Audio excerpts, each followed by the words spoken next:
Hey, welcome to another episode of the Black Guy Who Tips podcast. I'm your host, Rod, joined as always by my co-host, Karen. And we are live on a Wednesday, ready to give you some podcast. And find us everywhere you get podcasts. The official weapon of the show is Folding chair, the unofficial sport. Bullet ball. And bullet ball extreme. Oh, man. I don't know what's going on today, Karen. Do you have any banter? I do. Oh, we got some banter in the building, ladies and gentlemen, and NBs and everybody else. I thought I wasn't going to have any, but I found Do you have any banter? Talk to me. Do you have any Banter. Talk to me. Do you have any banter? Do you have any banter? I do. Banter. Talk to me. Banter. Talk to me. Do you have any banter? I do. Banter. I do. Banter away. Yes. Nobody told me that Costco's is going to be jumping like the club on a random Wednesday afternoon.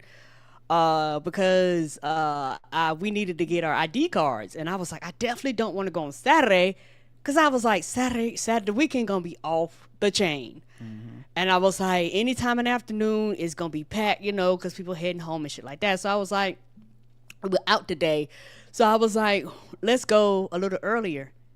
And y'all, what was it, man? 1, maybe 2 in the afternoon, and that bitch was jumping. I'm talking about like everybody, like a club. Like it was packed. There was some Costco hoes out there.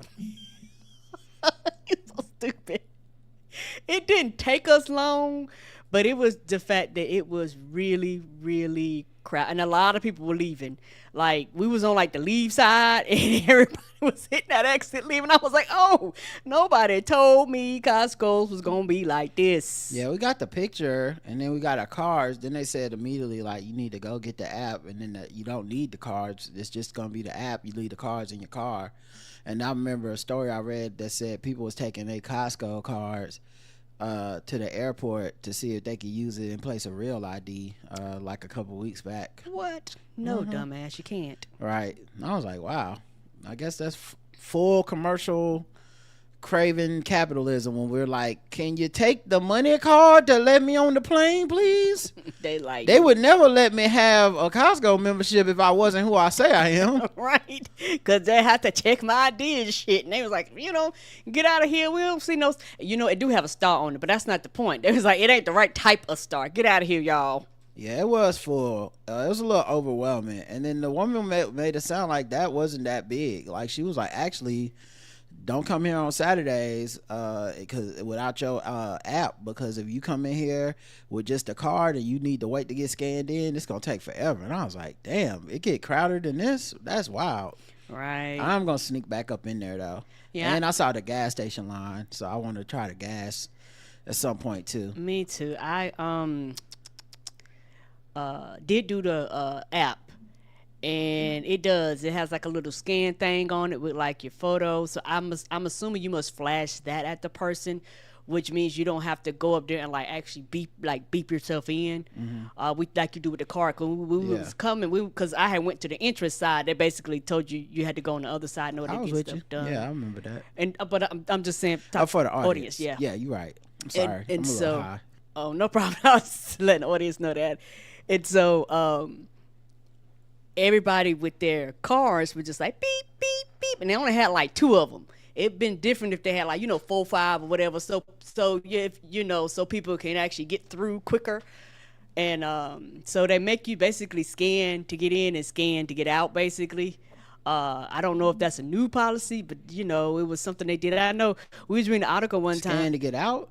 Yeah, because remember when we was coming out, how that long line was up I thought there? that was like checking receipts or something. Okay. Oh, yeah, it might have been checking receipts to be sure you bought what you bought. Yeah. Type of thing. And so I know that one period of time, all our Costco stuff is on the inside, but I think for some of them, like some of the stuff was on the outside, and they was like, "Hey, we need memberships," because people was like walking up there for like the cheap shit, and they was like, "Hey," somebody started doing them numbers like, "Hey, we selling a lot more of these shit than actually members that walk through the door or something." So people are just walking up here and buying these cheap ass hot dogs when you ain't paid the membership price.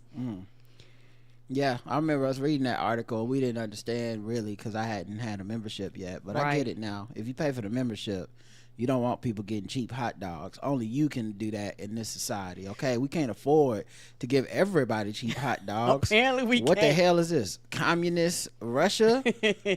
Right. If they paying for it, but they're like, nope, and I actually do want to, like I say, go on like a non-busy day or non-busy hour. If that was non-busy, then that's what it's always going to be. But it's fine. No. You can still go. It's just whatever crowd is out there is just out there. Yeah, and the parking lot was full and everything, so it's gonna be interesting. I do want to see everything, just poke around and stuff, but I do want to do the gas too. Station, but yeah, that was my thing. I thought I didn't have any, but I was like, yeah, let's talk about the Costco stuff. That was a pretty washed statement. I mean, we looking forward to using our car warranties and going to Costco. Yeah, yes, These are the plans, guys. yes, and Chad, ain't nothing wrong with that. Pusha T dissed Travis Scott, and I don't really care why. Like, he explained why, something to do with Pharrell, where like Travis Scott had a song. He hung out with the Clips and Pharrell, and he was like, "Can I play my album for y'all?" And they listened to his album. And then there's a verse that Drake has on the album where he disses Pharrell, and he left that out of the listening session. So Pusha T was like, "You had us listening to your album." I think they may even use the like footage and like promoting Travis Scott's music, like, "Oh, look, even the Clips and Pharrell was listening to my album and liking it." But either he got that verse later and Drake like was dissing Pharrell, and Travis put it on his album anyway. Okay, like after he played them the original, or he knew about it and skipped that part.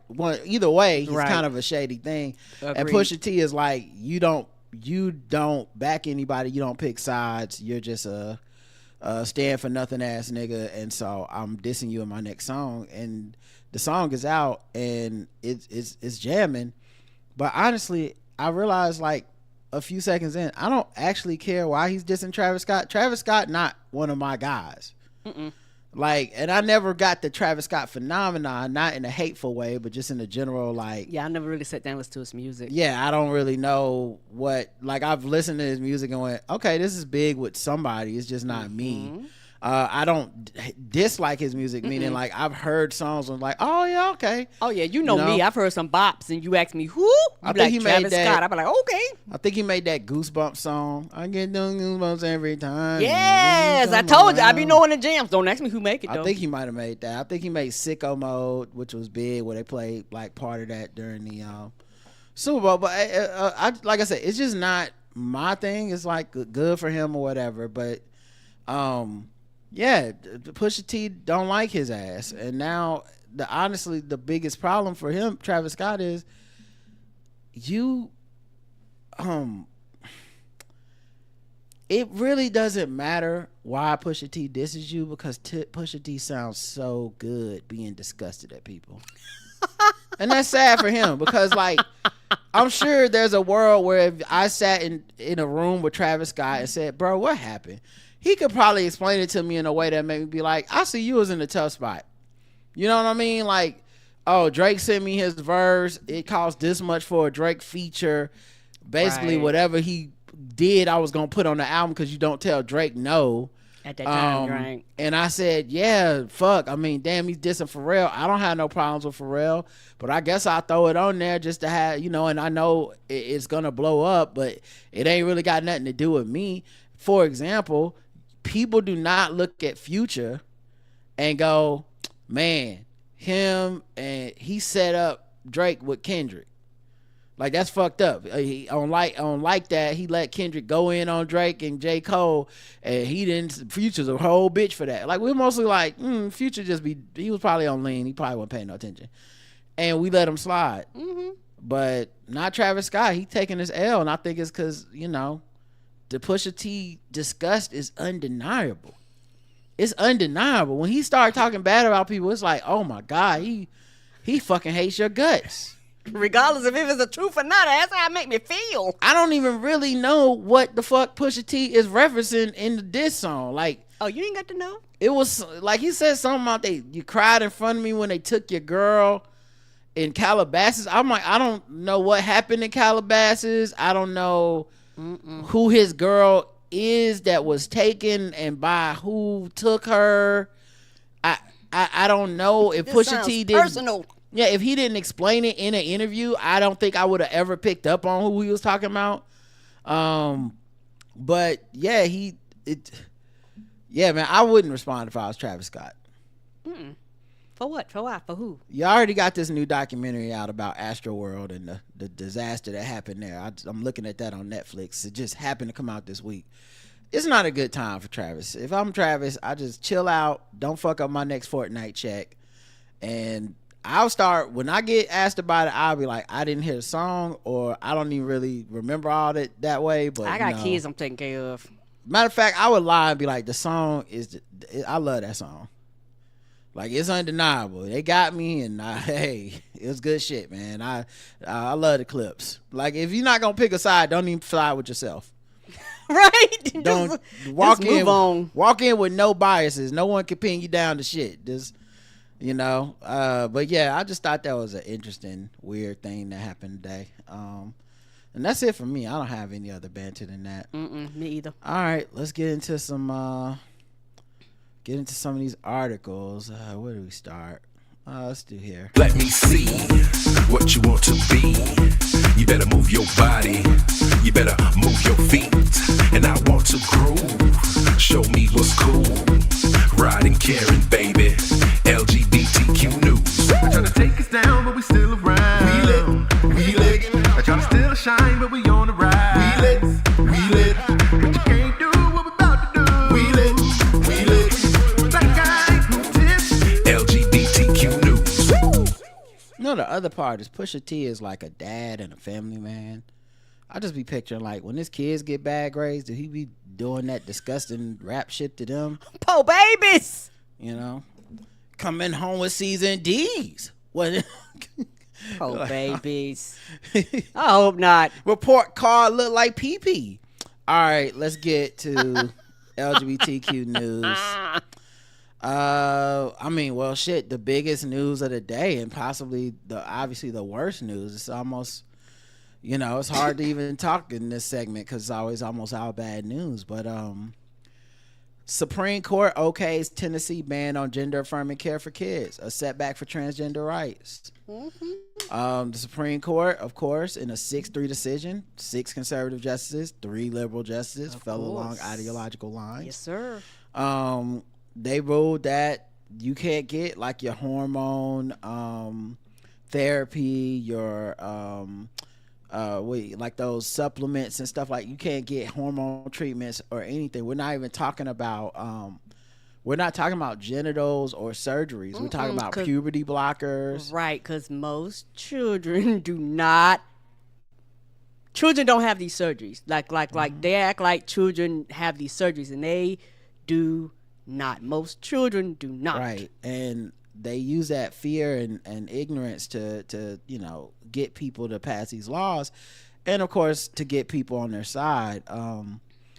Trans issues are just a huge wedge issue, and it's a really good off ramp or on ramp, however you want to describe it, onto this like conservatism thing, because I know many people who are either progressive, liberal, democratic, left-leaning type people who will get caught up in the semantics of trans, like girls playing sports or something, to the point where it's like we just let everything else slide. And this tactic works in another area that I don't think people think about as much. It's the same tactic they use with abortion, which is they go, well, listen, people should not be able to abort live babies that come out of them. And you're like, that's murder. And we already have a law against that. Right, and that's not happening. And it's not happening. And they go, yeah, but we should pass another law that says you can't get an abortion of a live baby. And of course, if you oppose, it's like, this motherfucker will let you abort a live baby. And so people fall for it all the time. They're like, no, I would never let you abort it. No, you can't just kill a live baby. That's not okay. Okay, so then you vote with us? No, I'm not voting with you on that because I know it's slippery slope. I know what you want to do. And what they are hoping is that we establish precedent that you kill a live baby. Cool. Okay, well, you know what else is a baby? Anytime the fetus is viable. So anything after, let's call viability 8 months. And you go, yeah, I mean, if you're having an 8-month abortion, clearly that's fucked up. You shouldn't be able to do that. Doesn't matter that it's not happening. Doesn't matter that if it does happening, it's like after they've exhausted every resource. We're talking doctors that are like, this child will be born brain dead. This child is going to kill. The mother will die during pregnancy. Right. Like, it's all that types type of of thing. complications. So people aren't making that decision just haphazardly, like they woke up one day and went, I'm aborting my 8-month-old baby. Agreed. But they get you to agree to it. And you go, well, yeah, I mean, obviously if it's viable. Then the next lawsuit is, what is viability? We say 8 months, but isn't viability actually at inception? And next thing you know, your state got anti-abortion laws, right? Or they keep, that are going to the Supreme Court. There was a time when those laws would get struck down. You keep going to the Supreme Court. Supreme Court's like, this is precedent. We're either not hearing this case, the lower ruling stands, or we're just striking this down and saying no, right? But now they have power with 6-3 in the majority. And so now they're sending everything back up there, including stuff that essentially was used to be left up to the states in a like, hey, in your state, you can talk about like, I don't know, your speed limits or something. Okay, cool. That's a state law. Right. But there's some federal laws that are just inalienable rights, like the right to free speech. Your state can't be like, well, no free speech here. Right. Okay, well, this used to be covered under that latter category. Like, it wasn't the speed limit. It was the, hey, man, the parents and the kids, they have right to bodily autonomy. The government shouldn't even be looking into this. No, they should it's not. It's a private decision from private people. Right. We're not talking about abuse. We're not talking. They're making educated decisions. They've seen their doctors. Nobody's doing nothing dumb. And so they get to lie. So they can say, like Donald Trump said famously in one of his debates, or like one of his leading up to campaign thing, he said that kids were going to school, one gender, coming home after a sex change being a completely different gender, and the parents would not even be knowing. Now, that's a lie. Yes, it There's is. 0 times that have happened ever. And yet, this is the lie that won the election. And so they're ruling as if the lies are facts. And so also they could get to this moment where the Supreme Court goes, in individual states, if you want to pass laws against parents who are supportive of their child, knowing what that really means, because one, it's not always often that trans people find support within their family unit. Right. 2, you have people that are supportive in your family unit, your parents who love you, who intimately know you, who are not doing this on a whim. They didn't just wake up and go, today you're going to be a girl. Right. That's not how that's happening. Nope. So these people who are the closest to the kid, the closest to the decision, they're involved, and you're taking that out of their life. You're saying you can't make that decision. And then the crucial years of puberty are so important to people who are experiencing gender dysphoria, because that is when a lot of the signs that we mark as gendered happen, right? That's when breasts come in. That's when your pubes do certain things. Adam's apples, things right, like that. Things like that. And so, like with these hormones and things, it kind of guides you through a certain age where now you don't look, you look more like you're conforming with the gender that you feel you are. And whenever you get to 18, whenever you get to 20, whenever you want to decide, like, I'm old enough, it's my body, I'm an adult, I would like to get surgery, I would like to get some other type of care. Now your body does not have as quote unquote far to go away from that. So if if your hips were narrow or something like that, or your hips were like, those things matter to people. Right. People that get top surgery, that stuff matters to people. And psychologically, this is my last point, and I'll move on, but psychologically, we absolutely know this will kill children. We know it. Yeah. There are children who will die by suicide specifically because of the lack of support. We have tracted laws, states that pass laws like this. Kids literally do not make it because of this. And this callous and that's what they want. Administration, this callous Supreme Court, the goal for them, I think, is the eradication of trans people. They would like trans people to not exist. Agreed. Period. They don't want, they're basically like, go be a boy, go be a girl. And if not one of those, and look, you're lucky we're not making you be straight. So just go be a boy or a girl and just be a gay girl. Just be a gay boy. But that's it. You know, those are the ones that we agree with.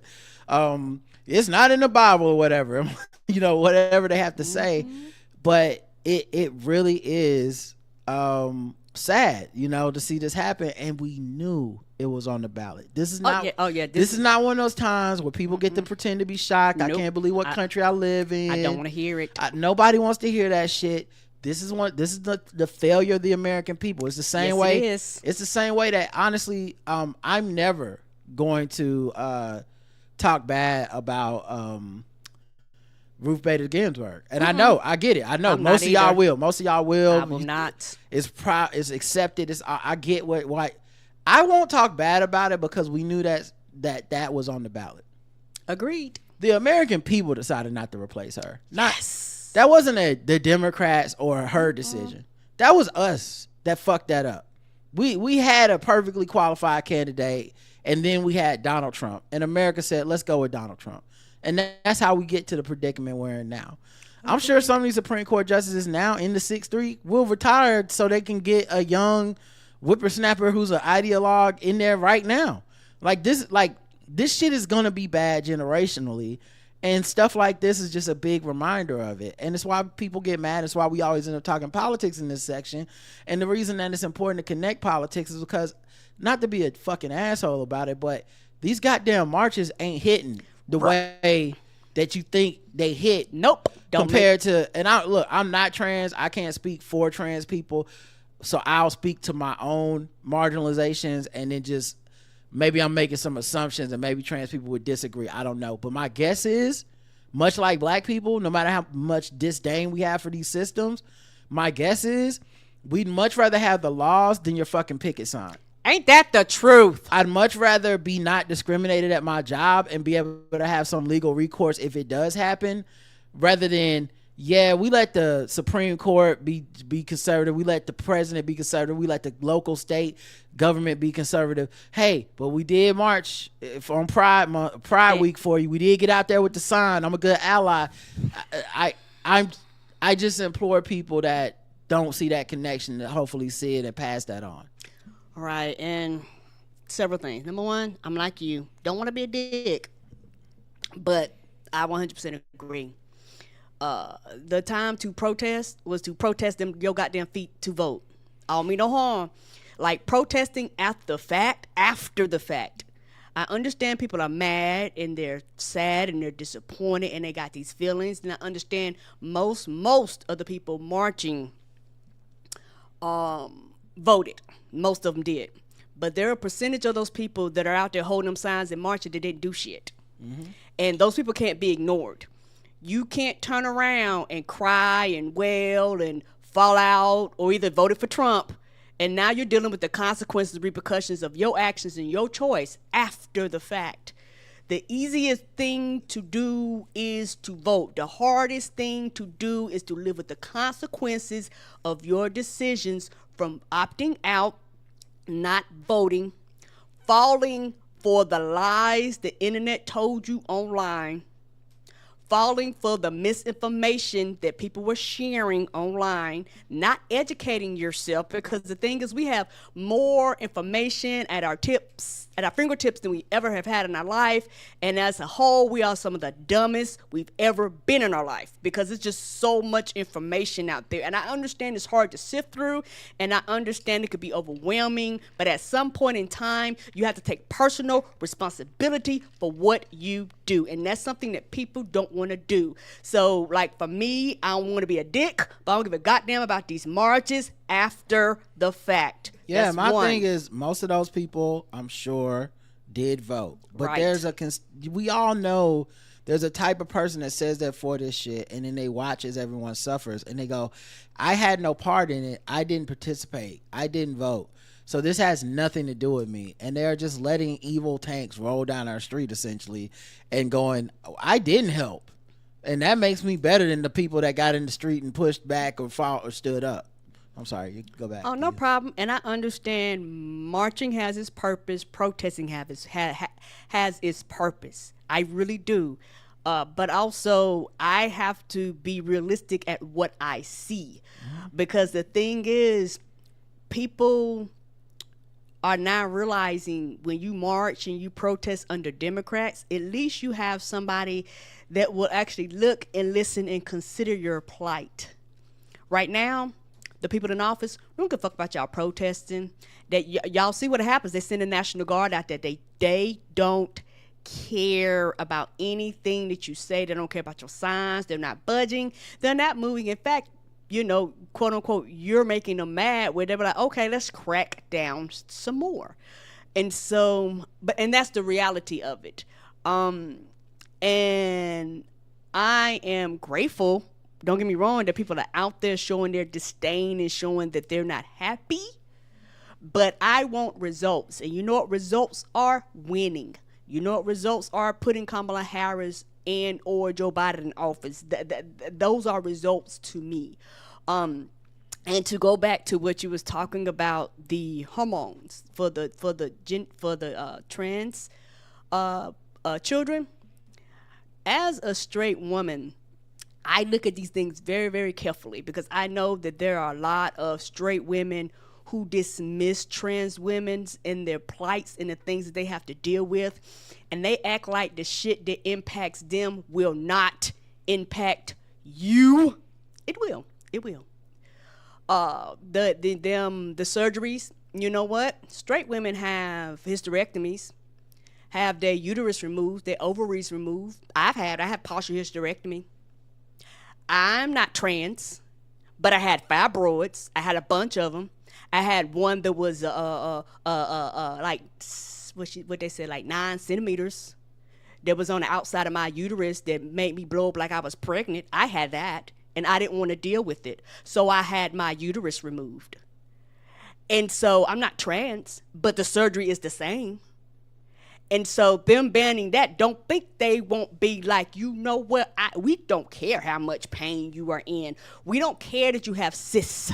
We don't care what in you isn't doing what it is supposed to do. We're after trans women.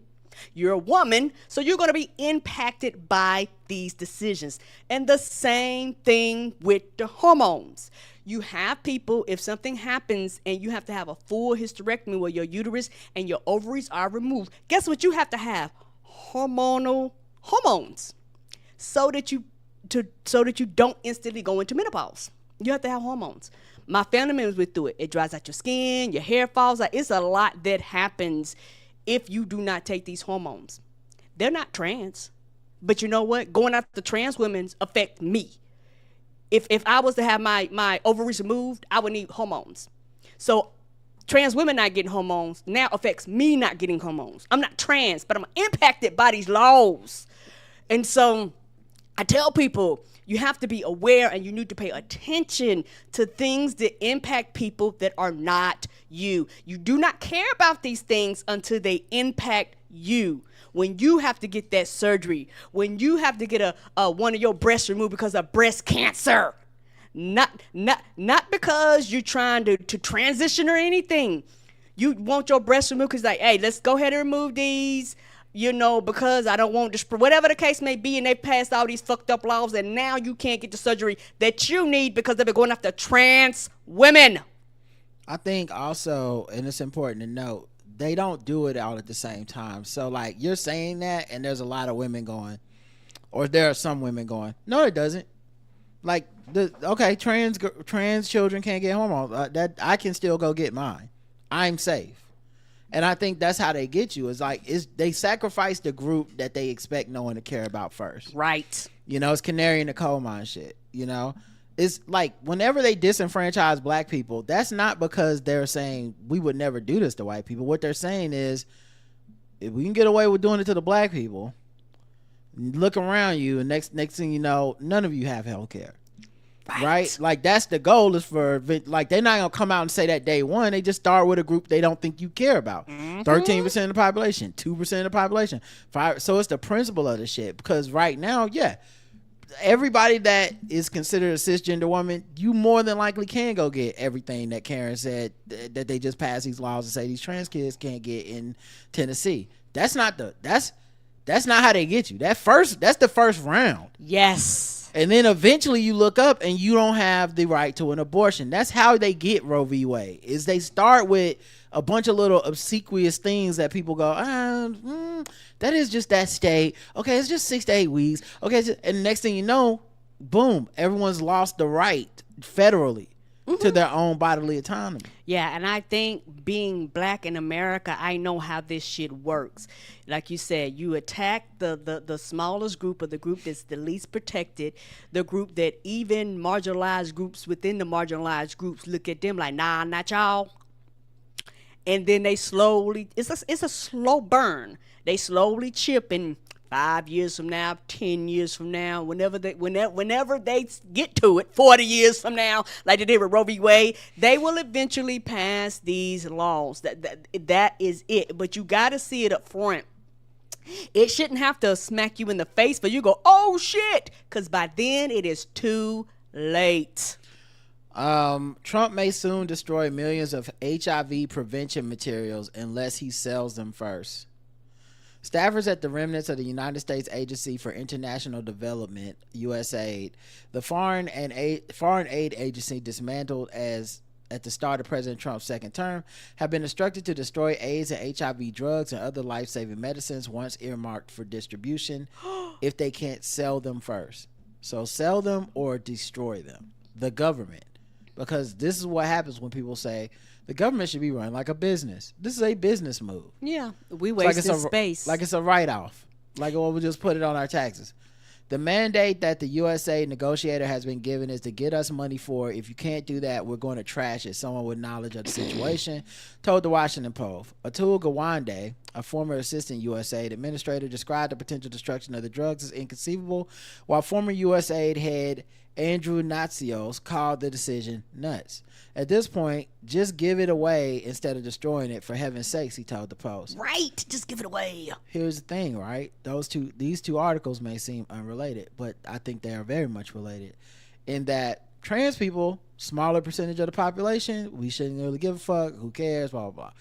And to me, to Karen, when we read that article, what we hear is the Supreme Court wants trans people to just not exist. Agreed.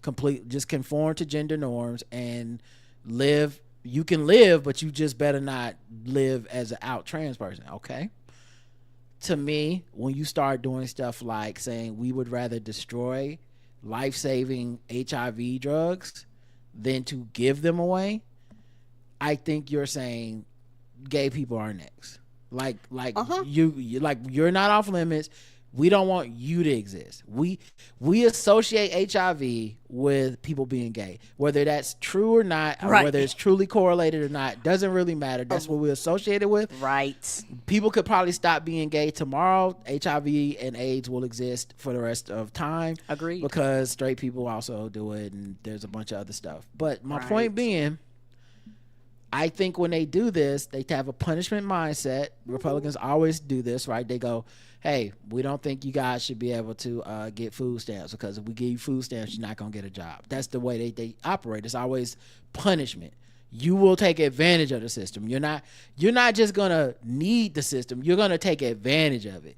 So we have to take it away from everyone. So even if you need it, you can't get it, because we'd rather have everyone trying to fight to get a living than anyone getting anything from the government. Okay, that's this to me, is this idea of like, hey, If y'all would just not be gay, we wouldn't even need this medicine. And we ain't giving it out to nobody. Because we don't see ourselves as community or society oriented. We don't see ourselves as connected. We don't think what happens to you, my neighbor, happens to me. Right. Everyone's an individual on that side. You know, and it's very important to look at who's doing this. And I'm going to always make this distinction because this kind of shit does not happen under Democrats. It is very important because we're not over here saying rah rah sis boom bye go team for the Democrats. That's not the point.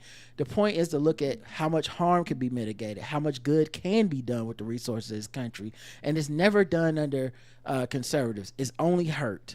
It's only hurt.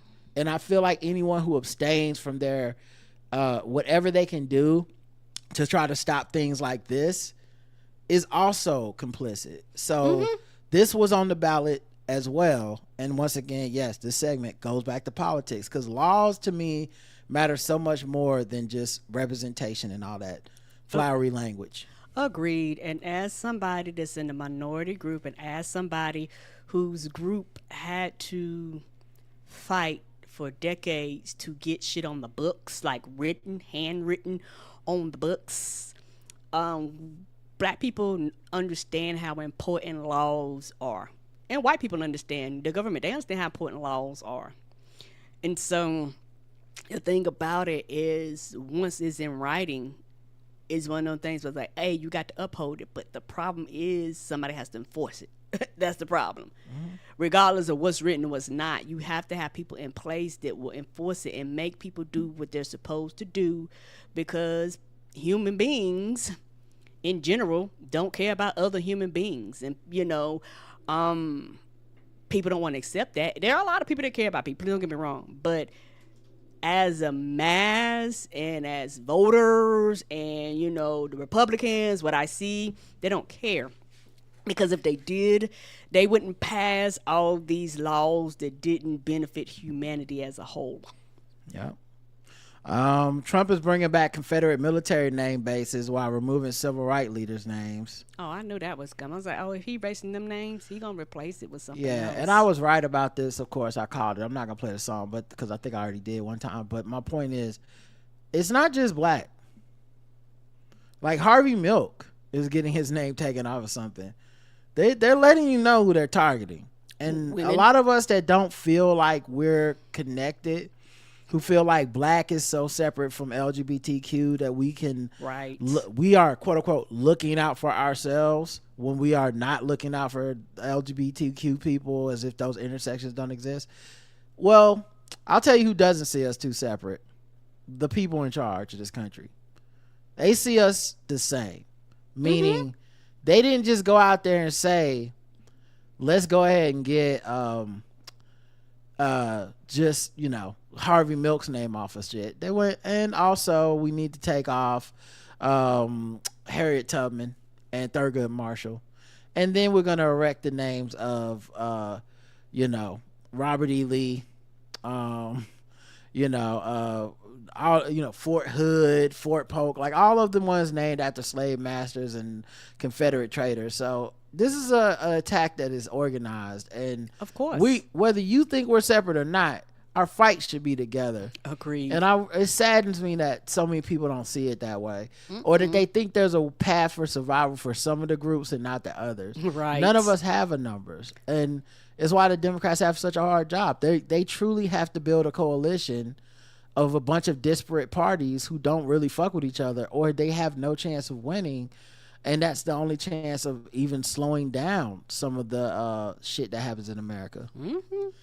All right, let's move on. There's really no good news this week for that segment. All right, let me see. What do we do?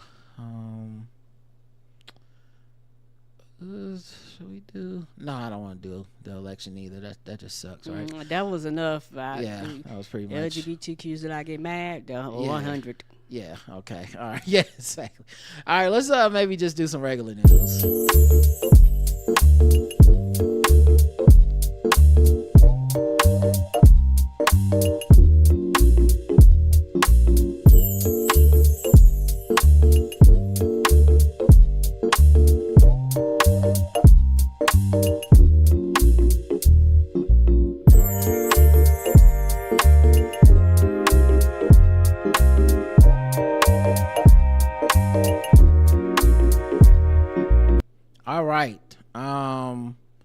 Actually, I'm looking at this. This is old regular news. I don't even know why I kept this news.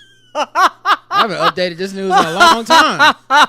Mark Robinson logs in the state meeting as Minnesota. That had to be what, months ago? Young Thug wants out of probation deal. When did I save these? I don't know, sir. Well, that segment was very short-lived. Well, I guess we'll talk about this. This is kind of current. It's shit. That's a month old. All right. YG, the rapper, Okay. says 90% of men he talked to have faced childhood sexual abuse. He revealed his sexual abuse at 14 and said most men he shared a story with had similar experiences, calling attention to a hidden crisis. The Compton rapper first revealed his assault in his single 2004 in March. Yeah, I listened to this. It's a powerful song. And it's interesting coming from YG because it's not like, YG is necessarily the guy, the touchy-feely rapper that you would think. Like if Common did this, I feel like people would be like, okay, yes. Yeah, I get that, right. But YG doing it is interesting. He reflected that as a teen, he didn't recognize his encounter with the older woman as assault. It saw it as a positive experience, but as he grew older and gained perspective, he realized it was actually sexual abuse. Right. He starts off the song and says he was raped. Like he was like, when I was young, I got raped by a bitch that was twice my age, picked me up from school, took me to hers, and got laid. Ever since that day, I looked at shit the same. I never looked at shit the same. And I thought it was interesting because it's not the perfect messenger. And I think also a lot of people are wary that people will use stuff like this, which, often men do, to feel like it's some tit for tat with women about women being sexually assaulted. Like, oh yeah, well, what about the women that do? And to me, I just thought it was interesting because it was very confessional, powerful, real. And I think it does hit on something that men don't talk about, and that society, patriarchy itself is responsible for. Right. People will look at this and go, these women are responsible, or what about women, to try to make it seem like it's the same thing for everybody. But I think looking at society and the pressures that it puts on what manhood is defined by, we kind of brainwash boys into, you should not only want to be having a lot of sex, you basically can't be sexually assaulted unless it's by a man. Yes. But there's nothing that can happen with a grown woman and a boy that we would consider such an egregious crime. We still have people that post when you look at the news articles that post this teacher had sex with her classroom or some guy, they always post these attractive pictures of these women.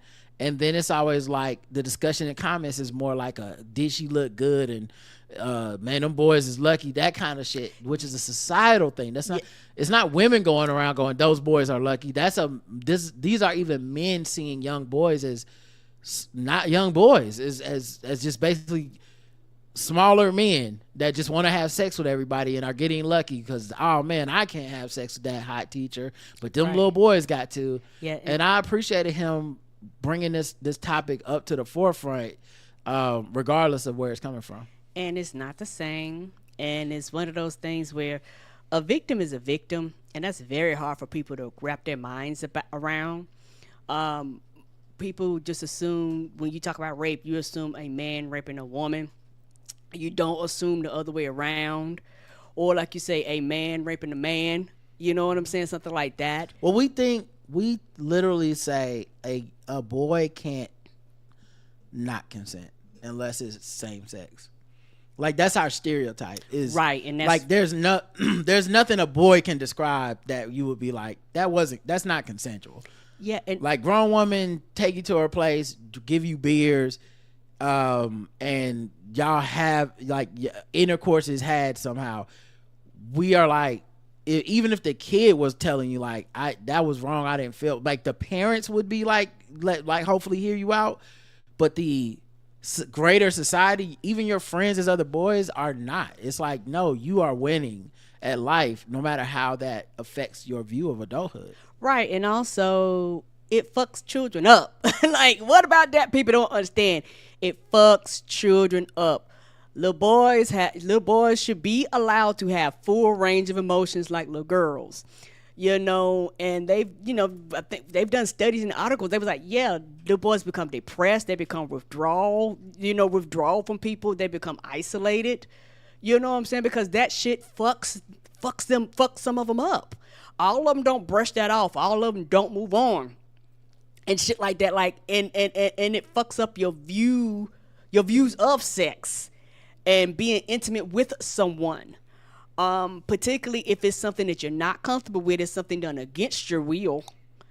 And I think that masculinity and misogyny has fucked it up for men so bad that they cannot be full-fledged human beings. Almost every single problem that you hear men bring up about society is because society was formulated to the whims of this like expectation of men that is not a three-dimensional expectation of any human being. Agreed. And so that's why all our solutions sound like caveman shit. You know, we need to let them get more pussy. We need to, you know, these men need to get more money so they can have sex with more girls, and these men need to be allowed to be, you know, sexually harassing people and stuff. It's like this weird version of it's the stuff people get offended by when you say broad sweeping statements about men, but when you look at the complaints that men have about what's wrong in their lives, it is those stereotypes. You know what I'm saying? Right. It's I'm just not getting pussy, and girls won't let me just say whatever the fuck I want to say to them. And damn, you can't even say somebody got a big ass on the street. Damn, you can't holler at a girl at the job. Like it turns into this weird like it's sex. But that's also because a lot of and even the money part, for a lot of times it's not money to survive, it's like money to be a provider so that you can afford to have a woman. Right. So a lot of that stuff is very much it's already capitulating to the societal injustices that we experience, right? It's just like when people say stuff like oh, well, the solution is a boycott. And I'm not saying that's not ever the solution, but a lot of times a boycott is already submitting to it's capitalism. We're not trying to change the heart and soul of the corporation. We're just going to not give them money until they do what the fuck we tell them to do, which is really an amoral stance. Like, it's moral in our eyes, but it was moral to people when they were like, we're gonna shoot up Bud Light cans till they take the rainbows off of it. And the company capitulated because it's a capitalistic enterprise. It's not an actual moral discussion. And I think in that way, sometimes when people discuss boys and sex and society and male loneliness, it's already given into these norms in society, which is, no, all men want is sex and then money so they can afford to have women and relationships and have sex. And which is like, whoa, loneliness is a feeling. Yes, it is. It's not a lack of possessions. It's not a lack. Like, loneliness has more to it than that. We're not even addressing people's mental health. We're not addressing people's, need for other men to be loving towards them. We're not even addressing that. And I don't mean that sexually or romantically. I just mean just men being companions and friends. Men can be great friends. It's not that they aren't, but the point being, like, we don't see those even as solutions on the table. Right.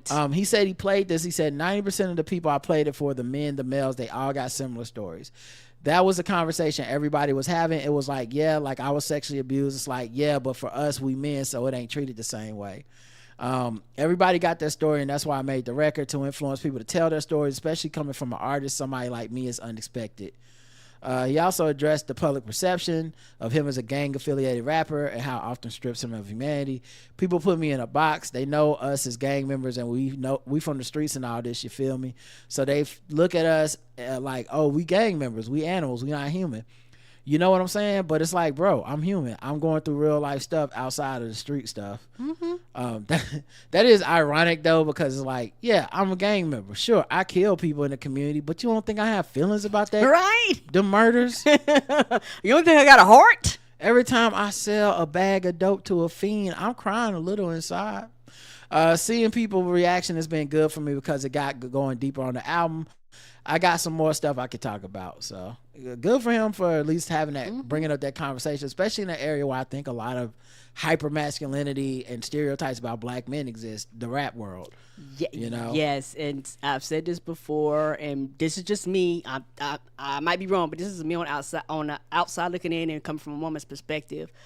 Most men, I found, they don't, until they get older, I'm talking about like in their 30s and 40s, they don't tell other men they love them. They don't hug. They don't go out on men's dates. Like I'm not talking about to get high and get drunk. I'm like, hey dog, let's go do lunch. Let's talk about, you know, things. What's up with your brother? How are you doing? Like, you as an individual, what's going on in your life? I see a lot of older men do that. That's because they've experienced enough life and they have lost enough people in their lives to realize this shit too short. This masculinity shit is dumb. I am losing time. I am losing women. I am losing relationships. I am a fucked up individual. And a lot of times these men actually do some self-reflection. Everybody's not perfect and everybody will get there on their own time. But a lot of men have to do some form of self-reflection to get to the point where you can tell your homeboys, I love you. And you don't have to do stupid shit like no homo or some shit like that. Nigga, we're human beings. Everybody wants to be loved. Yeah, I think a lot of it goes from the time you're raised and the way you're treated as a child. You know, these are boxes you have to break out of as you grow up. I know how many little boys I've seen treated roughly because that's what's gonna make them be a man. You know, don't do this, he gotta be a man, you know, that type of thing. And that type of programming is strong. That condition is strong. And then because we also individualize so much of the critique, it's this man is fucking this up, not this system of patriarchy informed this man that in order to survive, he needed to be like this. Right. So it's like, you don't tell your boys you love them. It's like, but that's not I woke up this morning and decide I don't tell my boys I love them. For the vast majority of dudes, they don't know they can say that. Right. And still be inside of the prism or the general tenor of being a man. You know, and once you get even closer to cishead, all that type of, like, once you start breaking down all these other boxes, they don't know they can exist outside of that box. And what happens is you have to live some life. Yes. You have to live some life to see that, or you have to have those examples molded in front of you. You know, I happen to have a father that was involved and not really on too much of that. You know, like I never felt that in my house. That like my dad, like we touch, we play, we hug. It's not all just beatings and like elbows in the chest in the driveway for basketball. Right. Not that those didn't happen too, but my point being, like, it was more of a range of things. And that generation before us that taught us to be men, of course I'm specifically thinking of black men now, but that was a generation molded by what they needed to take to survive. Soft boys didn't grow up to be men. So you had to be hard from the time you were a kid. When they're calling the men boys and they're treating the boys like men. So like these are generational DNA level scars and wounds that we have and triggers, and the responsibility as an individual is up to you to break out of the box. Agreed. You know, I remember a long time ago I said on this podcast, I don't know how long it could be. It's had to be years ago, but I was like, I don't want to die inside this box. I don't want to die a person that never experienced a full range of emotions, that could not express those things, that was afraid. You know what I'm saying? I want to be unafraid, to be like honest and my full self, whatever that looks like. Right. But it's not like I arrived at that conclusion at 10. No, I didn't know the world was doing all this shit to me. Right. You know what I mean? And that's a pressure that I never put on you. Yeah, of course not. It's not about, like I said, I'm not individualizing this. I'm only using myself as an example. But I've had a lot of luxuries to be able to do that. Right. You know, there's certain places you live. There's certain things. That's why I think what YG's doing is brave, because no, he's not the perfect messenger. Yeah, he's gang affiliated, all that shit. But like, that don't mean that you can't speak on these issues and that these things didn't happen to you. And I didn't hear where he was taking it to any level of conclusion that, you know, like, and these bitches need to learn. So like, I'm going to just move on and go, thank you. Good job. Right. I hope it does start more of a discussion about stuff like this. Because I think it takes people like him saying shit like that for other people to go, oh, that happened to me and that wasn't my fault. Or maybe that person was fucked up for that.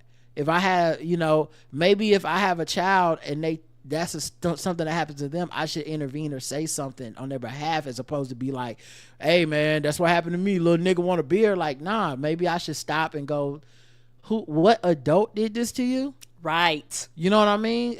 So I do think that, and of course, you know, it's not, I'm only talking about my own upbringing and being black, because I was connecting it to the struggle of the past for black people versus what we deal with now and how it informs the decisions we make. I am not saying this is a black thing.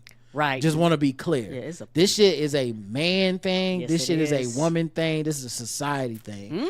But I do appreciate dude speaking up. Me too. All right, let's move into something else. Yeah. God, man, I don't know why I let this news get so old. None of this shit is relevant. We can skip it. You know what? Why don't we do gender wars? We've been enjoying gender wars lately, right, everybody? We've been having a good time with the gender wars. Until Roger get the news current. Jesus Christ. I don't know why this news so old. We're going to war. The gender war. There's a war going on outside. Gender war. There's a war going on outside. Gender war. All right, someone sent this to my DM in Instagram, and it just says in this caption, which I'm gonna pull up and show you guys. It says in this caption, "Does he have a point when he talks about wives and their duties?" And it's from Welcome to the Culture. Already, I'm gonna go ahead and say I have high expectations. Okay. Because this is a pretty perfect setup. Because I don't, with the title, just the title, I know a man is about to say something with unmitigated gall, is my guess. So whatever this is, I will be highly disappointed if this didn't already go viral or something. All right, here we go. You're telling me that a woman has to go work like a man every day, and a man goes work and he's tired when he gets home. A woman's not. Shout out to the clip starting mid-yell. Yep. They didn't take no time to set up the premise. You got the question at the top. We can start with this woman being angry at whatever he done already said. The woman yesterday should have did this. Now, I do feel it's a bit unethical because they seem to have blurred out the original source of the content. Oh, you probably get it on YouTube or whatever. What? Nah, fuck that. That's fucked up. It's like someone taking a Blackout Tips clip, taking off our name, and then being like, "This man says his wife is right." I see what you're saying. If you're gonna do that, put everything out there. Yeah, right. they blurred it out. Like it's purposeful that they took this off. So that's fucked up. Tired. She has to clean, cook, do the dishes, do the laundry. Are you kidding me? Why don't you want to do that? What are you talking about? Why don't I want to? You know how fucking tiring that is? Have you done that? First of Have you all, done that? I do it every day. first of all, fellas, do not choose a woman who don't want to be a woman. Okay. No. Okay. A few things happening here. Whatever's going on with his haircut, I don't know what's up with that line up top, but it's given fiction. It's given the barber drew that for you. That's not your hair. Okay. 2, anytime you have a woman yelling at the top of her voice like that, and then the dude come in calm, immediate raise the level of the temperature in the room. Because it make it seem, because the men can say the craziest shit as long as they say it calm. Right. Men in general think they're winning and not being emotional if they say something ridiculous but not raising their voice. So you got the woman being like, have you ever cooked it clean? Do you do that? And the one pick me way being like, I do it every day. Then I suck his dick and give him a martini. I'm sorry, you can never. And then the dude is like, whoa, ladies, calm down, okay? Okay, let me just give you some logic real quick. Women don't deserve any rights, and I think we all agree. And since I'm not yelling, I'm clearly winning the discussion. Right. So you don't want to Wait, be a pause. I woman. just No, let you you don't talk. want to I be just a let you woman. talk. Yelling doesn't mean you're winning an argument. I told you what I tell y'all. This guy is good. He know how to make them mad. Okay. It's a sign of low intelligence. You can lower your voice. See, you can say anything fucked up as long as you say it calm. What he said is way worse than what she said. She's just like, no, that you don't understand what it is to be a woman, but she's yelling, and then he comes in with, listen, yelling is a sign you a dumb bitch, and that's exactly not what he's saying. And what I'm saying is not emotional, because look at how I'm saying it. This guy's good. And speak to me. I'm sitting right here. I can hear you. And you're But yelling when all you the yell, time. men have different responsibilities. Now he's yelling, it don't count as a yell though. You know, man yell, not the same. Everybody know. He's just talking more intense. So First you're of all, telling me that a woman has to go work like a Okay, so then it look like you got So another all- one. Okay, this is the second part. this, I cook and I clean and that's part of your function. But when your tire is flat, my function is to make sure you have a new tire. But when that's your what car I'm- Now he is yelling. I just would like to be noted. I know it don't count as yelling, but his level, his volume went up. Yeah. Yes. your oil change, is my job to make sure these people ain't ripping you off. We have different duties and functions and responsibilities. And if you don't love your duty, your function, your responsibility, you're not fit to be a wife, period. So, I do want to know if either of them are married. That would be interesting. Or ever been married. Or ever been married. Or cheat. But okay, so let's go. It says, now let's look at the comments. How do I see how many this got? I can tell you what.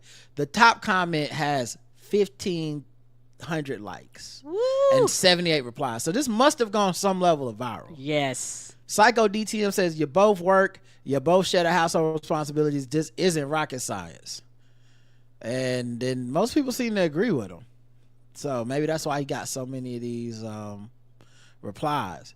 Did he just compare daily duties to quarterly duties? Boy, bye. Right, because it's not like you're going to change a tire every day. Right. And he's like, yeah, you got to cook clean every day, because when it's time for me to change a tire, I'll change it. It's like, first of all, the tire should need changing how often? Now, if my wife work like how I work, I'm not going to require her to come home, cook, and clean. We're going to lean on each other and help as a team. So a lot of positive comments. Class, marry someone who views own duties and responsibilities align with your own. Simple math. He can dress it up all he wants. If both partners are working full time and not splitting household duties, he's wrong. So it looks like a lot of people are not on his side. Her responsibilities are daily. A tire oil is not daily. So that person they're into it. So all right, Karen, 0 to 10, what will you give this gender war? I give this one an 8. This one is really good, like you said, the title. So you basically are filling in the blanks before you press play. Right. So I don't have to listen to nothing up front. And you clipped it in the middle of an intense conversation. So you know that there were things said before, but it don't matter. What matters is once I hit play. And also you had another woman there, kind of different perspective. And you also had the man being very ignorant and provoking the woman. So it's and like I said, points deducted out until you brought it up. Yeah, if you're gonna put out a video like this, we need to see why you blocking things out, fuzzing things out. Yeah, they stole someone's content, which is my guess. So they took off. They want all the credit and the clicks. Okay. Very unethical. Right. I give it an 8 as well. I think what I like the most, production value. The music they added underneath the emotional music was adding another thing. The editing was a little choppy, but I imagine that when she was going into her point, she was speaking longer than that. And so they must have had to trim it down so that he could get the back and forth in there. And I did think the only reason I can't give it like a 9 or a 10 for me is that I truly do think it's too cliche. Yeah. Like this one's been done to death, and I think for you to get that illustrious 9 or 10, I need a spin on it that I haven't seen that often or haven't seen before. I gotta have a uniqueness to it, if that makes sense. Yeah, I think he could have also been a little better of worse of a spokesperson.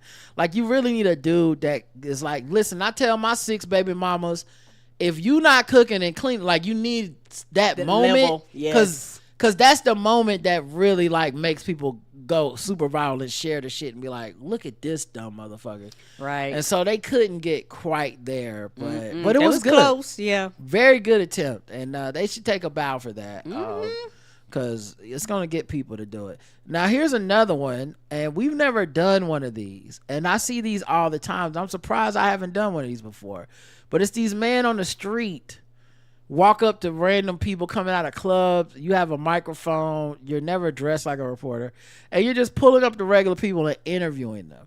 And it's almost always terrible, whatever is happening. Yes. It's how we got Spit on That Thing girl. Yes. Haktua girl. Yeah, that's how we got her, because you just interviewing drunk people hoping to randomly hit on something. There's no real skill to it, and because it's not really, it's just random. It's like hitting the lottery. Normally the person that goes viral is not the interviewer, it's the person being with the personality. Right. So all right, here's one. Dating at 31 in Miami by The Desirable Truth on Twitter. What's your age? 31. Are you single? Yes, sir. What's the biggest problem you run into dating women in Miami now? These buster ass. Okay, I'm gonna say right now, I don't think the brother interviewing him is FBA, because that English didn't sound right. The English did not sound right either. Which makes me feel like he's picking on our gender war culture in America with this.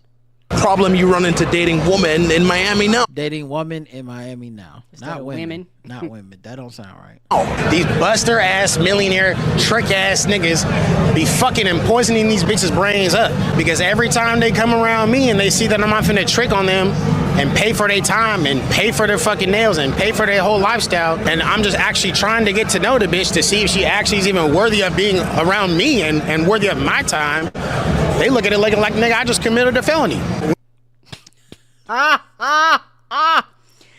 But men don't have issues with women. He ain't angry with them. He got them bitches. Is there anything better than men That's hilarious. trying to tell you how good of a dude they are while also actively calling women bitches? Right. I'm as like, a placeholder.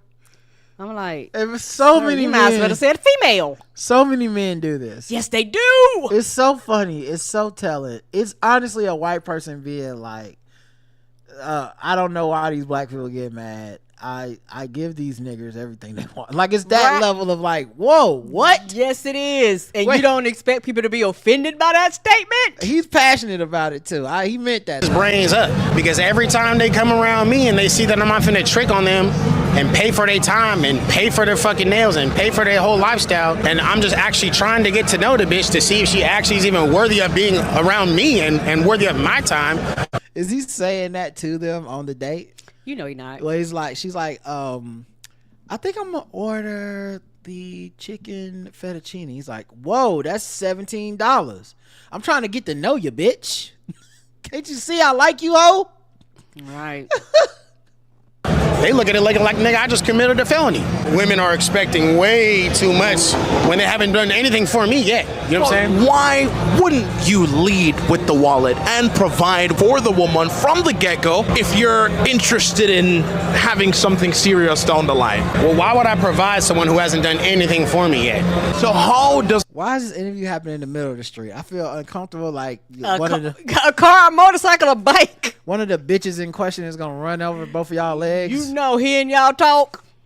a man determine when it's okay to start spending on a woman versus holding off? When she's actually shown that she's there for you with tangible proof, not just talking, not just speaking life into you, not just doing shit that every single bitch could do. And if you have respect for yourself as a man, you can do for your damn self. Bitch, I can cook for myself, I can clean for myself, I can hire a man, I know how to cook, I can hire a chef if I wanted to. If I'm at peace by myself, till a woman actually brings some real tangible value to my life, making my life better, helping me make more money, helping me push me towards my purpose for an extended period amount of time without asking me for anything, that's when I'll start to see, okay, she's worthy of me spending my money and my resources on.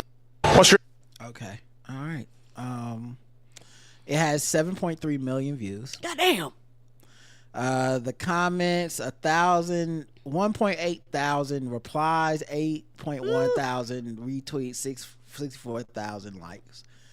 Let's see some of the comments now. It is Twitter, so it's the worst comments first from the Checkmark Brigade. Want some respect for women, but call them bitches. I see why you're single, bro. Once he started complaining about wealthy men, I knew what he was, but the actual trying to get to know this bitch sent me. What a gentleman. Heart emojis. Right? Yeah. Well, unfortunately, it's probably just going to be like this all the way down till for a while, because it's just hard to get to just the part where you see real people in their response. But okay, Karen, what would you score this from 0 to 10? I give this one about a 6.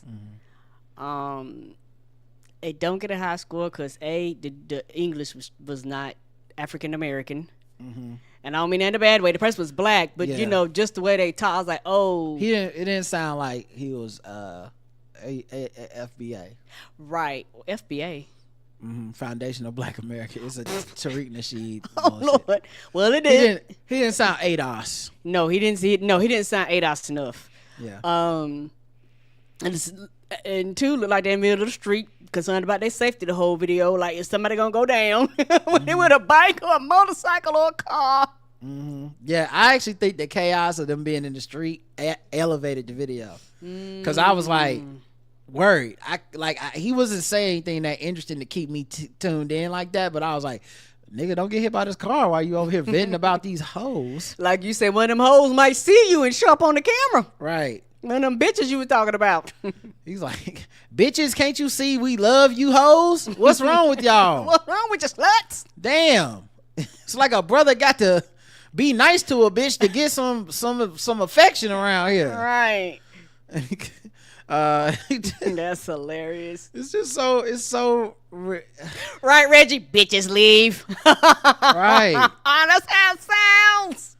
It's such a ridiculous. It's just this. As a man, like, women's should worship me. You feel me? Wow. Like, man eat steak, pork, chitlin.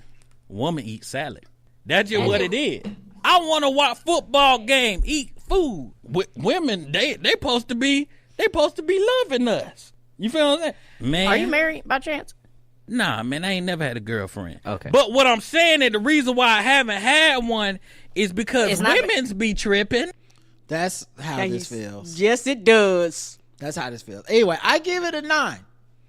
I think that's why I got 7.9 million views. It's very cliche. It got a lot of interaction. He's playing the hits. Yes. Very unself-aware. Very funny and humorous. You know what?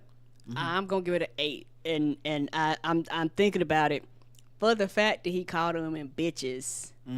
I think that struck the controversy. Like I think most people added the pizzazz. Yes, and it allows everyone to dunk on it. Yes, and you, not only are you allowing people to dunk, they're in probably all those comments. I guarantee you, there's some brother was like, "Yeah, man." Of course, yeah. And so you and some women who are offended, of course, too. Yes, and so you're actually doing what the gender wars is designed to do, and like I said, 7-point-something million, whatever, comments, retweets or whatever. That means that it did what it was supposed to do, and the purpose is to go viral. Yeah. So I'm going to give it an 8. Congrats to them. They figured something out with that one. They did their big one with that. All right, so we got 2 good entries into the gender wars. How about we do a little bit of white people news? Yay. Where's my white people news? Here we go. White people news, we're bringing egg salad to the barbecue. We might be problematic or a little bit dim. That sounds really harsh on our fragile pink skin. It's white people news. Here's what the whites are talking about today. Karen Reed acquitted of murder in 2022 death of Boston police officer boyfriend John O'Keefe. Oh.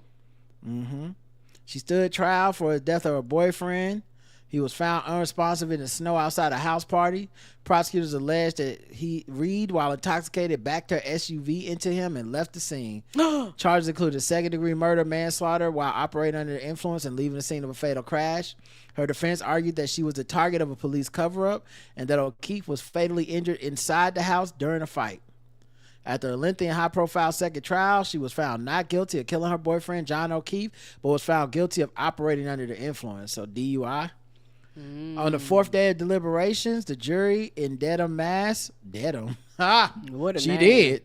I mean, allegedly. Obviously, she's not guilty. Found Reed not guilty of second-degree murder at the most serious charge. They also found her not guilty of manslaughter while operating under the influence, involuntary manslaughter, motor vehicle homicide, and leaving the scene of accident resulting in death.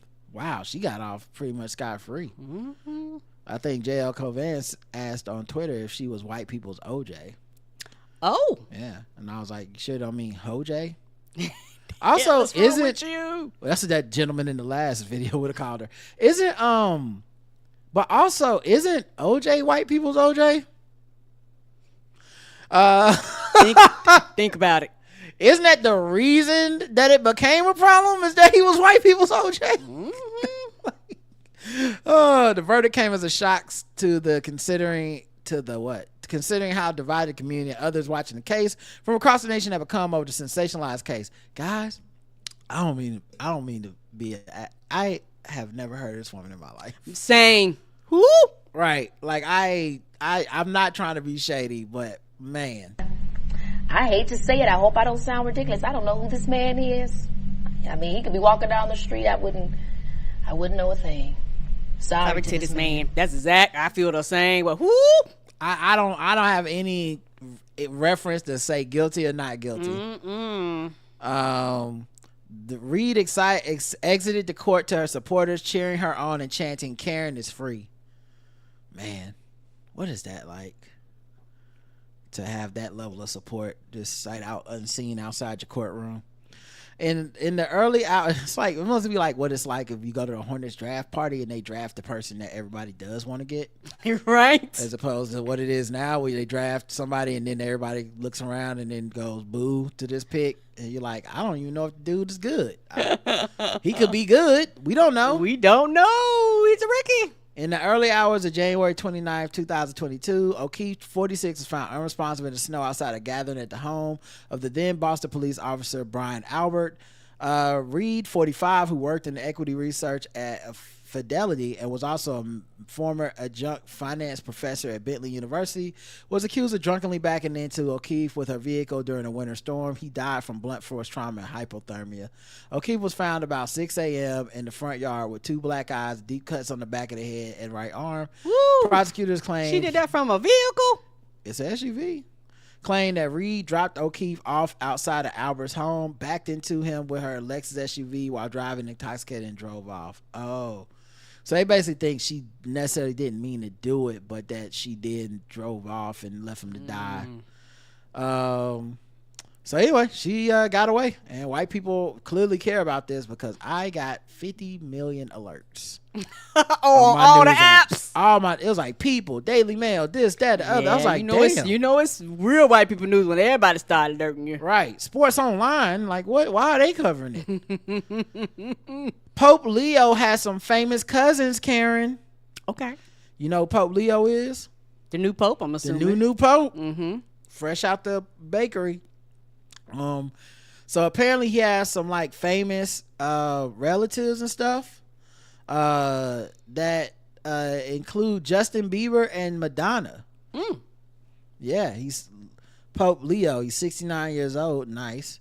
Related to both Justin Bieber and Madonna. He was born in Quebec city of Trois-Rivières, which means 3 rivers in French. After other celebrities related to the Pope include through the Day Grand Prix. I don't know what the Day Grand Prix. Me either. His roots back to Louis the Butcher de Grand Prix. I guess that's like one of his famous relatives or something. I guess ancestor tree. So other people include Angelina Jolie, Hillary Clinton, and Prime Minister of Canada Justin Trudeau, as well as late writer Jack Kerouac. Kerouac, I think. This is a dangerous game, and they shouldn't do this. And here's why. What if some of those would have came back as like, and also Terrence Howard. Now, I'm not saying that because, oh my God, related to Terrence Howard. I'm saying it because, like, oh, what does that mean? Happen in your bloodline, white man. So, you know, I wouldn't have done it. Right. I wouldn't have done it because it's like, how did the white get into the brown? And that's a big question mark these days. Great question. You might find out, you know, like Ben Affleck on Finding Your Roots. And they made him scrap the whole episode. Let's see. Machine Gun Kelly and Megan Fox's baby name revealed.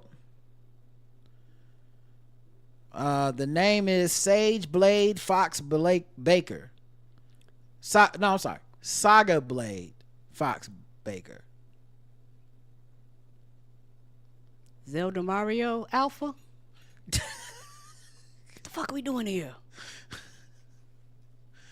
Well, I mean, What white nonsense is this? we're doing white people news, Karen, is what we're doing. So I feel like this is on brand, this is on theme. With I'd rather you call them fruit. yeah. White people news, we're bringing. I mean, it's white people news. Saga Blade Fox Baker. Sounds like a Star Fox character. It does. It sounds like a video game. Yeah, the password to get into Elon Musk's computer. Yes. Amanda Seyfried says it's not very brave to do sequels. It's just for the money and it's frustrating. And she was kind of taking her aim at these like Marvel movies and stuff. Child, you don't get out of here. Now you may know that she is part of the problem, as she has starred in Mamma Mia, Here We Go Again, and of course Ted 2. But two sequels that needed to be made, not for the money. But sequels of the you can't be like no sequels, but you've done sequels. You could have turned the money down, but you opted not to, right? Yeah. Okay. So they were doing an interview together with Amanda Seyfried and the newest star as Lois Lane in Superman, Rachel Brosnahan. It was for Interview Magazine. And so Brosnahan stars as Lois Lane in this James Gunn movie for Man of Steel, which I'm 100% sure is going to end up getting a sequel. Yes, it will. I can about guarantee you. I can't wait to see that bitch next month. Yeah. But it's kind of interesting that Brosnahan said, we have Jurassic Park, Superman, Fantastic Four. What's our Barbenheimer between Fantastic Four, Jurassic Park, and Superman? The people need you to see Supertastic Park. It's Fantastic Super Park. It's 4 super parks, 4 dinosaurs, 4 super dinosaurs. I don't know, Seafree responded. I will say there's a little bit of fatigue with sequels. I want original content. I think it's very scary and brave to do it. It's not scary and not very brave to do sequels. It's just for the money. It's frustrating. Then again, I do Mamma Mia 3 in a heartbeat, which I bet she said that at the end when she realized, oh shit, I'm talking to somebody that's definitely gonna want to do some sequels and get some money. The fuck you talking about then? Not like this whole conversation is dumb then. Like you're an actress. If they call you, you're going to accept the money. Like, and I guess that's the part I'm not comprehending. And on top of that, yeah, they do other shit, and depending on what it is, the shit don't sell. Yeah. So what are we talking about here? Now Brosnahan went on to say, "I'd come back. We had a great time. There's also so many people in this cast who I didn't get to work with. I don't know why people say yes only to then turn around and complain about it. Look, I don't want to shit on other actors, but there was a minute when it was cool to not like superhero movies and to look back on projects like this and poo-poo them. Do it or don't do it and then stand by it." Shout out to her. But she getting that Superman check, so she like, fuck what you talking about, Amanda. I don't blame her. Like, y'all actually need to chill out. Joey Chestnut is returning to Nathan's hot dog contest. The whites are gonna be so excited to get their mans back. You know, because they were upset last year. Okay, Joey Chestnut is back on the big stage now, eating them vegan dogs on Netflix. Him and the other dude, neither one of them was in it. And they was like the top 2 highest hot dog. They both broke records. Kevin Costner sued for alleged unscripted Horizon rape scene report. Oh no! Yeah, it's by like the stand-in for a woman that was an actress on the show who refused to do the scene because she was like, I don't approve of this sexual scene, this sexual assault scene, and so he did the scene with the body double anyway. Even though the person told them this is not what they wanted to do. Right, and I don't think they informed, according to this lawsuit, the body double. What's her name? That it wasn't approved. Devin Labella. Apparently, she's like, I was not told. Basically, this wasn't going to be in there. Right, so now you're wasting my time, and then I'm doing something against the actress that I played the double for. So if they say no, that means it's a no for me too then. I think that's what happened. So let's see. It's Devin Labella. She's seeking a jury trial. She starred in, directed, and co-wrote Horizon and American Saga. Yeah, I saw that some of that. I couldn't even finish it. It's not good. If I couldn't finish it, it's not good, y'all. Right, because you got the completionist gene. But yeah, she said sexual discrimination, hostile work environment, sexual harassment, failure to remedy, prevent discrimination and harassment, retaliation, interference with the exercise of civil rights, intentional infliction of distress, and breach of contract. She claims in her suit that May 2nd, 2023, she was the victim of a violent, unscripted, unscheduled rape scene directed by the Yellowstone star. Labella says she suffered permanent trauma and that her career came to an abrupt halt. For the first several weeks, she professionally performed her stunts without incident. However, this experience changed dramatically. Due to its very physical nature, defendants informed Miss Labella she would be doubling for the majority of a scripted, aggressive, and intimate rape scene between Mrs. Hunt's character, Juliet, and Sig, played by Douglas Smith.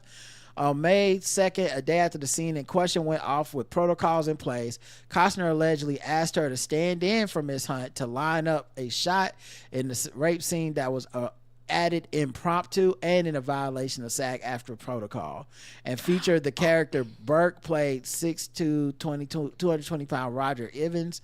Though it was not within the scope of her role as a stunt double, Labella agreed to help, though she was allegedly unaware that Hunt walked off the set refusing to do the scene. So like I said, the main actress said, I'm not doing this scene. Right, because it was prompt to, it's not in the script, and like you said, they have rules that go, hey, people need to go over this, be sure these things need to be done. If we need to close the set, if we need to get an intimacy coordinator on here, like there's shit that has to be done before you do something like that. And in this case, they normally have, as we had an interview on our show with an intimacy coordinator, so they normally will have an intimacy coordinator for any sexually scenes like this, right? Right. But those are scripted scenes. They schedule that because this is impromptu. The intimacy coordinator was not there for these scenes. Right. So you literally are setting yourself up for a lawsuit. The complaint says Costner was present throughout the filming of the scene and very hands-on, and was either involved in or fully aware of every single thing going on. So yeah, they have those rules for a reason. After she alleged the harassment on the set, she was not hired to return for the third installment of the film series, which started filming in early 2024. I can't believe that's still going. It costs so much. Who's giving him the money? Right. She says that though she was previously regularly hired for the stunt coordinator's projects, he has not brought her on anything since. So yeah, it could be from retaliation. Yeah. She's because she's like, now I got a loss of money doing some shit that I wasn't even supposed to do. Mm-hmm. So that's Kevin Costner. David Zaslav. Whoop. He is the man who you probably hate, even if you don't know you hate him. He's the man behind HBO Max, Discovery, Max. Oh, that dude. HBO Max again. Mm-hmm. HBO to go. That dude. HBO to go. Guess what? What? His pay is to be substantially lowered ahead of a split. The shareholders voted that he, instead of getting paid $22 million, he'll get paid $6 million. Good, because the thing about it is,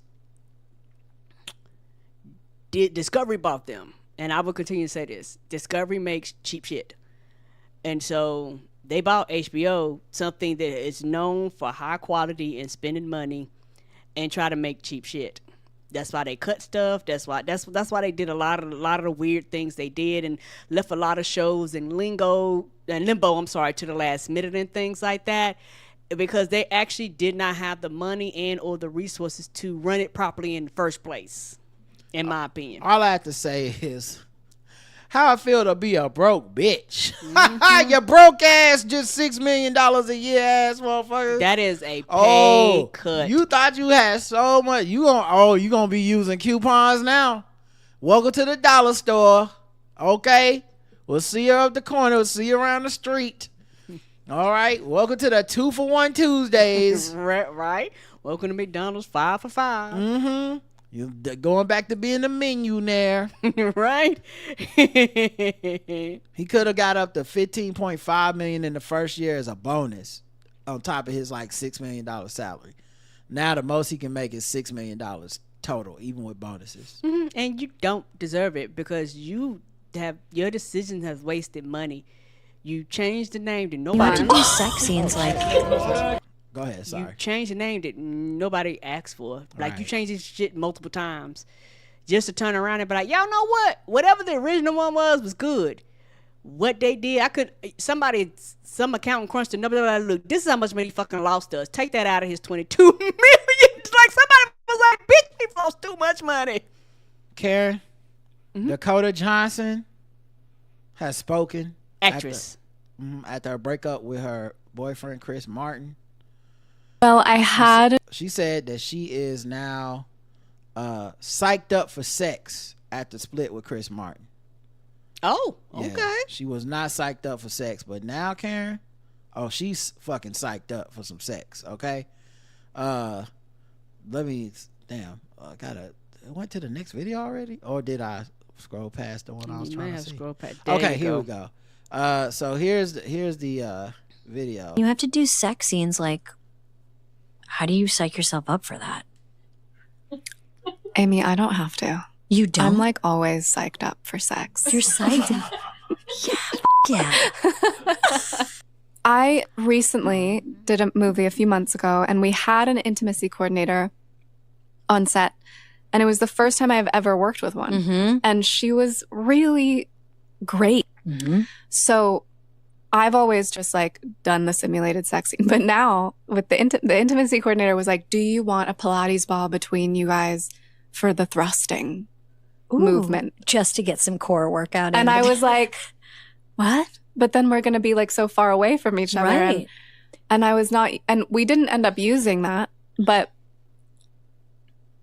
a lot of it also is like, there are times when I've done a sex scene where I'm by myself because I'm only in the frame. So I'm just like, like gyrating on my own and looking moaning. at a tennis ball off camera. Yeah. So look like she's psyched up for her sex after she just broke up. And with. Mary said she was in 50 Shades of Grey, so like it kind of makes sense. And I guess this is just her walking out of a restaurant. Can we get some? Come on through, body. She was like, y'all gonna get this. I believe the kids say the body is tea or whatever. You look amazing, Dakota. Can we get one picture from the back, Can we get one right here, please? This is a better life. So I guess that's just to show us she is a sexy woman that enjoys sexy sex. I think this is important because this to me is the new wave of like how Hollywood gets sex back in movies. Because after the Me Too movement, so much of the Me Too movement was about what happens in people's brains in a patriarchal society, right? To where you may not even know that they did not enjoy that or that weren't comfortable with that. Agreed. Because a lot of the stories are like, I actually didn't feel comfortable to speak up, so I never told anybody that I wasn't comfortable with this. And so I think the new wave is that actors that want to be in these type of movies and do sexy sex movies, which many people do. Like, I get that we're uptight Puritan society. I get we've all been locked in the house because of COVID. But there are a lot of people who are like, I didn't get these fucking abs to not take my shirt off. Right. I do want y'all to see these titties and think of Sydney Sweeney's Bathwater and want me in movies. Regardless of what the fuck I say, my actions are check out these titties, because I know that in Hollywood, these titties turn 28 and suddenly I can't get booked. Right. Like, so I got a limited amount of time to capitalize on being a sex pot, and I'm gonna fucking do it, you know? Right. Hopefully y'all will respect me on the end, but I can't rely on y'all respecting me on the end. Many a woman has not been respected on the end. Agreed. Mostly we respect women's ability in Hollywood to stay hot. You know, it's like how everybody loves J-Lo acting now, but a lot of that is like, she looks so good. Look how old she is. She's so good. Anyway, all that stuff being said, what I mean is, I think you're gonna have to see people like her, Florence Pugh, come out and be very proactive about, like, I love sex scenes, I love doing it. I told the Intimates, I hate that they really shouldn't say stuff like this, but where it's like, I said we don't even need an intimacy coordinator. Jennifer Aniston did that one time. It's like, you shouldn't, don't take it that far, but just say, hey, yeah, I'm down with it. It's enthusiastic consent. These are fun, sexy moments, as opposed to what Kevin Costner just did. Agreed. And it's one of those things where you're dismissing their jobs, because their job is to be sure you're comfortable. So you're comfortable going a little bit further, that's fine. But somebody else might have said yes. Right. So what, not trying to find out, what are your comments saying to the person who was like, yeah, I want to do this scene, but I don't want to be that close? Yes. Right. Totally agree. All right, let's get out of here on some sword ratchetness, and we'll see you guys Saturday for the feedback show. Yay! Thursday for my premium peoples, the tippers. People that go to the blackouttips.com/premium and sign up. You guys will get to be on the pregame and Balls Deep Sports tomorrow. We are going to be broadcasting live during Game 6 of the NBA Finals. Part of it at any rate, so you'll be getting our opinions as it's happening, as well as the news stories you're accustomed to us talking about. So if you're premium, that'll be tomorrow. Sword Ratchetness time.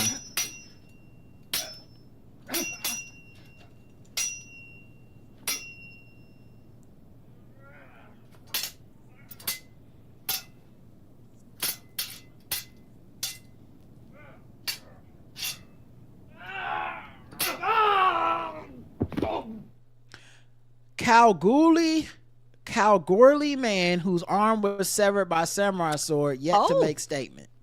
Oh no. A 40-year-old man whose arm was severed with a samurai sword during an alleged confrontation with his son in Western Australia's goldfields has not provided any formal statement to police. He said, I ain't snitching. Yeah. Y'all okay out there, Wanga? Yeah. I mean, on the one hand, I can see where he's coming from. Maybe he couldn't reach the situation. Yep. But on the other hand, that doesn't exist anymore. Yeah, so they said the Jackson Jai Trinidad, 19, allegedly used the sword to sever James Niobo's arm in Kalgoorlie, 600 kilometers east of Perth. Oh, that's where it's at. Okay, east of Perth. The 19-year-old has been charged with aggravated grievous bodily harm and 3 weapons-related charges. He did not enter pleas during his appearance in Kalgoorlie Magistrates Court on Monday. Defense counsel Max Crisp told the court he understood Mr. Niobo did not want to provide a statement, so he don't want to snitch on his son. Man, listen, send that kid to jail. It's the best thing you can do for him, okay? He need to know you can't just do shit like that. Court had previously heard Mr. Niobo had allegedly sent threatening and abusive text messages and was armed with a baseball bat when his arm was severed. Oh, wait a minute. So it was a fight and you lost to the sword. Well, it's like paper, rock, scissors. Sword beat baseball bat. Apparently so. The court has been told he was flown to a Royal Perth hospital after the sword cut through his bicep and completely severed his right arm. Woo. Mr. Trinidad is due back in court August 4th. That's some force. So that's it. He said Mr. Trinidad unsheathed the sword and was holding it to scare his father, who he told to fuck off. The court heard Mr. Niobo allegedly used a baseball bat to smash the window of a car. As the confrontation moved onto the street verge out in the front of the house, at this point, Mr. Fulgrave told the court Mr. Niobo raised the bat above his head about to strike when the sword severed his arm. Ooh, that's some like samurai shit. Woo, yes. Like you pull up your sword to strike, and then I'm just like I picture he moved the sword so fast that it never left the sheath. It was a slow response too. You know how they sit there and everything just then slowed. He did his glasses like this. They turned completely tinted and like yes. And he was like, I'll destroy you with my bat. And he's like, no, you won't, when you only have one arm. Right? And he was like, oh, damn. And he got flash stepped on. Of course. I guess he literally disarmed him. Yes, he did. That's a good one. The court heard the sword cut through the right bicep area and the arm fell on the road. Da-dump. The accused panicked and ran probably inside. did happen like an animated end. Now, what's funny is the dude with the sword, he's the one who panicked and ran inside, leaving the victim bleeding profusely on the road. Because I'm sure that kid was like, I didn't expect that to happen. No. I thought I would like hit some bone. Like, what is the chances I'm the first motherfucker to use a sword and chop through a whole arm in one swipe? This dude need to look into what his superpowers are. And you know what, he ran because it was a monologue. How strong am I? Right. I was reincarnated from another world. They didn't tell me my strength was this high. He probably ran because he was like, my dad is still my dad. He gonna kill me. I'm gonna get in trouble.